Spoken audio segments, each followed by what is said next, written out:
چې جمعیت علماء ته اسلام کا پندتان پادریان په دین نومونو باندې نه خلاصېږي. ډېرې وینې توی شوې په دې ملک کې، د ډېرو علماو بې قدرۍ وشوې، د ډېرو جوماتونو بې قدرۍ وشوې، د ډېرو ګناهونه هغه چې کوم دی نو ډېر شو د اسمان د ستورو نه. هر یو لیډر ته صرف نومونه ماخلی، صرف د اسلام نوم ماخلی چې جمعیت علماء ته اسلام کا پندتان پادریان په دې نومونو باندې نه خلاصېږي. پاسه د اسلام خبرو کا او دا در توام پر رب کعبه مې د قسمی هیڅ یو شی به د کارآمد نشي. ډېرې وینې توی شوې په دې ملک کې، د ډېرو علماو بې قدرۍ وشوې، د ډېرو جوماتونو بې قدرۍ وشوې، د ډېرو ګناهونه هغه چې کوم دی نو ډېر شو د اسمان د ستورو نه،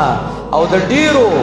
بالکل معصوم او پاک خلکو د هغوی ګریوانونو ته لاسونه واچېدل، د ډېرو بې عزتۍ وشوې. نور د یهودو غلامي مه کوئ، توبه وباسئ الله ته. ګینې پر رب کعبه مې د قسم یو بیا درته وایم، هر یو ذره ذره به د تس نه شي. ته د الله د نظام نه خبر ذره ذره. او ګوره یاد ساته که توبه دې ونه ښکله لیډرانو ټولو ته وایم پیغام ورکوم، ټول د قوم هر طبقې ته هر ادارې ته وایم توبه الله ته وباسئ، تر څو به د یهودو غلامۍ کوي، تر څو به د یهودو غلامۍ کوي، تر څو به د نسواراو غلامۍ کوي، تر څو به خپل د ابوبکر عمر عثمان تاریخ چې کوم دی نو هیروي، او تر څو به چې کوم دی نو تاسو د اسلام نه باغیان ګرځئ په نوم د اسلام باندې.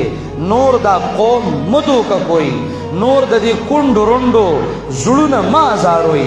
نور د دې عجزانو فقیرانو زړه نه مه وباسئ، نور د دوی سره نور